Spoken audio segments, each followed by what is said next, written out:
Hello, എല്ലാവർക്കും എൻ്റെ വീഡിയോയിലേക്ക് സ്വാഗതം. കേരളത്തിൻ്റെ ചരിത്രത്തിലെ മിഡീവൽ പീരീഡ് എന്ന കാലഘട്ടത്തെക്കുറിച്ചാണ് ഇന്നത്തെ വീഡിയോ ഡിസ്കസ് ചെയ്യുന്നത്. 11th സെഞ്ച്വറി മുതലാണ് മിഡീവൽ പീരീഡ് തുടങ്ങുന്നത്. 10th സെഞ്ച്വറിയിലെ ചേര രാജാവ് ഭാസ്കര രവിവർമ്മൻ രണ്ടാമൻ്റെ കാലം വരെ കേരളത്തിൽ കമ്പാരിറ്റീവ്ലി പീസ് ആൻഡ് പ്രോസ്പെരിറ്റി ഉണ്ടായിരുന്നു. 11th സെഞ്ച്വറിയിൽ ചോഴ ചേര യുദ്ധങ്ങൾ വളരെ ഇൻറ്റൻസായി. കണ്ടിന്യൂസ് ആയ ആ നൂറ്റാണ്ട് യുദ്ധം കേരളത്തിൻ്റെ സൊസൈറ്റി ആൻഡ് എക്കോണമിയിൽ വലിയ ഇമ്പാക്റ്റാണ് ഉണ്ടാക്കിയത്. പ്രോപ്പർട്ടി ഡിസ്ട്രക്ഷൻ കഴിയുന്നതും കുറയ്ക്കാനും ടാക്സേഷൻ അവോയ്ഡ് ചെയ്യാനും പിന്നെ യുദ്ധത്തിൻ്റെ ആഫ്റ്റർ എഫക്ട്സ് ആയ പ്രാക്ടിക്കൽ റീസൺസ് കൊണ്ടും കൂടുതലും നമ്പൂതിരി ബ്രാഹ്മിൺസിൻ്റെ കീഴിൽ ദേവസ്വങ്ങളും ബ്രഹ്മസ്വങ്ങളും ഉണ്ടായി. അതായത് ദേവൻ്റെ സ്വത്തും ബ്രാഹ്മണൻ്റെ സ്വത്തും. യുദ്ധത്തിനു പോകാൻ കൂടുതൽ ആൾക്കാരെ ട്രെയിൻ ചെയ്യിക്കുന്നതിനായി അന്നുണ്ടായിരുന്ന മിക്ക ശാലകളെയും കളരികളാക്കി മാറ്റി. ശാലകൾ എന്നാൽ എഡ്യൂക്കേഷണൽ ഇൻസ്റ്റിറ്റ്യൂഷൻസ്. ഒരുപാട് പേർ തങ്ങളുടെ പഴയ ജോലികൾ വിട്ട് യുദ്ധത്തിനുള്ള ട്രെയിനിങ്ങിനായി കളരികളിൽ ചേർന്നു. അതേസമയം ലാൻഡ് ഓണർഷിപ്പിൽ വന്ന വലിയ മാറ്റങ്ങൾ കാരണം കേരളത്തിൽ ജന്മി കുടിയാൻ സിസ്റ്റം ഉണ്ടായി വന്നു. അതോടൊപ്പം പൊളിറ്റിക്കൽ പവർ സ്ട്രക്ചറിൽ ഡിസിൻറ്റഗ്രേഷൻ ഉണ്ടാവുകയും ചെയ്തു. യുദ്ധം, ടാക്സ് എന്നിവയിൽ നിന്നും പ്രൊട്ടക്റ്റ് ചെയ്യുന്നതിനായി ഒരുപാട് പേർ ലാൻഡ് നമ്പൂതിരി ബ്രാഹ്മണർക്ക് ഡൊണേറ്റ് ചെയ്യുകയായിരുന്നു ഉണ്ടായത്. ആ ലാൻഡാണ് നേരത്തെ പറഞ്ഞ ബ്രഹ്മസ്വങ്ങളും ദേവസ്വങ്ങളും ആയത്.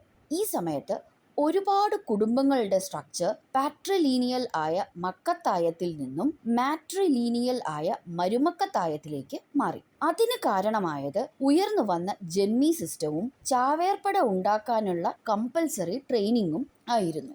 അന്നത്തെ അഗ്രേറിയൻ സൊസൈറ്റിയുടെ പ്രത്യേകതകളാണ് ഇവിടെ കൊടുത്തിട്ടുള്ളത്. പെരുമാൾമാരുടെ ഭരണം പതുക്കെ ഇല്ലാതെയായി. അഗ്രികൾച്ചർ ഓറിയന്റഡ് ആയ കൂടുതൽ സെറ്റിൽമെന്റ്സ് ഉണ്ടായി. അവ ജന്മി കുടിയാൻ സിസ്റ്റത്തിലാണ് വർക്ക് ചെയ്തത്. അതിൻ്റെ റിസൾട്ടായി ട്രേഡ് പൊതുവെ വർദ്ധിച്ചു. കാസ്റ്റ് സിസ്റ്റം കുറെ കൂടി പ്രോമിനൻറ്റും വേഴ്സും ആയി. മലയാള ഭാഷ ഇവോൾവ് ആൻഡ് എസ്റ്റാബ്ലിഷ് ചെയ്തതും ഈ സമയത്താണ്. കൃഷി ബേസ് ചെയ്ത ലാൻഡ് ഡിവിഷൻ, നല്ല ഡിസ്റ്റൻസ് വിട്ടുള്ള പുരയിടങ്ങൾ, വലിയ വീടുകളെയാണ് ഇവിടെ ഉദ്ദേശിക്കുന്നത്. മിക്കതിനും സ്വന്തമായ കിണറും ഉണ്ടായിരുന്നു. അകലങ്ങളിൽ ഏതെങ്കിലും അഗ്രികൾച്ചറൽ പ്രോഡക്റ്റ് ബേസ് ചെയ്ത സെറ്റിൽമെൻറ്റ്സ് ആയതിനാൽ സെൽഫ് സഫിഷ്യൻസി ഇതിനൊന്നും ഇല്ലായിരുന്നു. ഏറ്റവും കൂടുതൽ കൃഷി ചെയ്തിരുന്നത് നെല്ലും കുരുമുളകുമായിരുന്നു. ലാൻഡ് ഓണർഷിപ്പ് ഹയറാർക്കിയാണ് ഇവിടെ കൊടുത്തിരിക്കുന്നത്.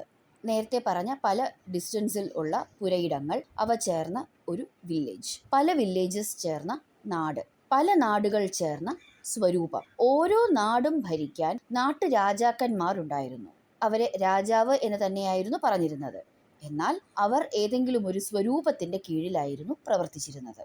ഇനി ജന്മി സിസ്റ്റം കുറച്ചുകൂടി ഡീറ്റെയിൽഡായി നോക്കാം. ലാൻഡ് ഓൺ ചെയ്തിരുന്നത് ജന്മി. അതിൽ കൃഷി ചെയ്തിരുന്നവർക്ക് ജന്മിയുടെ ലാൻഡിൻ്റെ ഉള്ളിൽ കുടി കെട്ടി താമസിക്കാനുള്ള സൗകര്യമുണ്ടായിരുന്നു. കൃഷി ചെയ്തുണ്ടാക്കുന്നതിൽ നിന്ന് ഒരു പങ്ക് ജന്മിക്ക് കൊടുക്കുക എന്നതായിരുന്നു വ്യവസ്ഥ. അത് മിക്കപ്പോഴും ഒരു വലിയ പങ്കായിരുന്നു. ഒരു കുടിയാന് തൻ്റെ കുടിലിനുമേൽ ഒരവകാശവും ഉണ്ടായിരുന്നില്ല. എന്നുവെച്ചാൽ ജന്മിക്ക് അയാളെ എപ്പോൾ വേണമെങ്കിലും ഏത് സമയത്ത് വേണമെങ്കിലും ഇറക്കിവിടാം. ഇനി ഇവിടെ പറയാത്ത മറ്റൊരു വ്യവസ്ഥിതി കൂടി ആ കാലത്തുണ്ടായി വന്നു. പാട്ടത്തിന് ലാൻഡ് എടുത്ത് അതിൽ കൃഷി ചെയ്യുന്ന ഒരു രീതി. കൃഷി നോക്കി നടത്താൻ ജന്മിക്ക് സൗകര്യമില്ല എങ്കിൽ അത് നോക്കി നടത്താനായിട്ട് ഉള്ള ഒരു ഏജൻസ് ആയിട്ട് ഈ പാട്ടത്തിനെടുക്കുന്നവർ വരുന്നു. അതിനുള്ള എക്കണോമിക് സ്റ്റാറ്റസ് ഉള്ള ആൾക്കാർ പാട്ടത്തിനെടുക്കുകയും ഈ കുടിയാന്മാരെ കൊണ്ട് അവിടെ കൃഷി ചെയ്യിക്കുകയും പാട്ടക്കരാറ് പ്രകാരമുള്ള തുക ജന്മിക്ക് കൊടുക്കുകയും ചെയ്യുന്നു. അങ്ങനെയും ഒരു സിസ്റ്റം ഉണ്ടായിരുന്നു. ഇതിൻ്റെ ഇടയിൽ ലാൻഡ് ഓണേഴ്സ് ആയ മറ്റൊരു വിഭാഗമായിരുന്നു നായന്മാർ.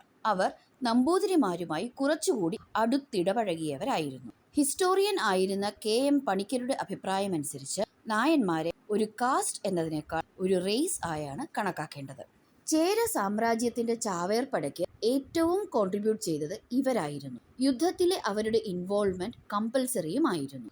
റിവാർഡായി ചിലപ്പോഴൊക്കെ ടാക്സ് ഫ്രീ ആയും അല്ലാതെയും ലാൻഡ് ഗിഫ്റ്റായി അവർക്ക് കിട്ടി. ആ കാലത്ത് കളരികളെ ചുറ്റിപ്പറ്റി ആയിരുന്നു ഇവരിൽ മിക്കവരും ജീവിച്ചിരുന്നത്. ചാവേറുകളുടെ കുടുംബങ്ങൾക്ക് സമൂഹത്തിൽ പ്രത്യേക പരിഗണനയും സ്ഥാനവും ഉണ്ടായിരുന്നു.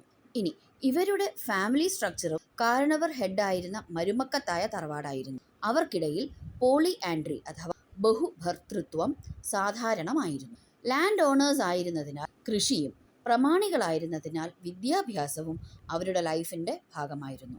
ഈ കാലഘട്ടത്തിലെ മറ്റ് പ്രധാന ടോപ്പിക്സ് ആയ അൺടച്ചബിലിറ്റി അഥവാ അയിത്തം, ട്രേഡ്, പിന്നെ സ്വരൂപങ്ങൾ എന്നിവയെക്കുറിച്ച് മറ്റൊരു വീഡിയോ പിന്നീട് ചെയ്യുന്നതായിരിക്കും. ഇത്രയും പറഞ്ഞുകൊണ്ട് എൻ്റെ ഇന്നത്തെ വീഡിയോ ഞാനിവിടെ അവസാനിപ്പിക്കുന്നു. കമൻറ്റ്സ്, മെസ്സേജ് ഇടാൻ മടിക്കരുത്. ഈ വീഡിയോ ഹെൽപ്ഫുൾ ആയി എങ്കിൽ ലൈക്ക് ചെയ്യുക. Subscribe for more of my video. Thank you.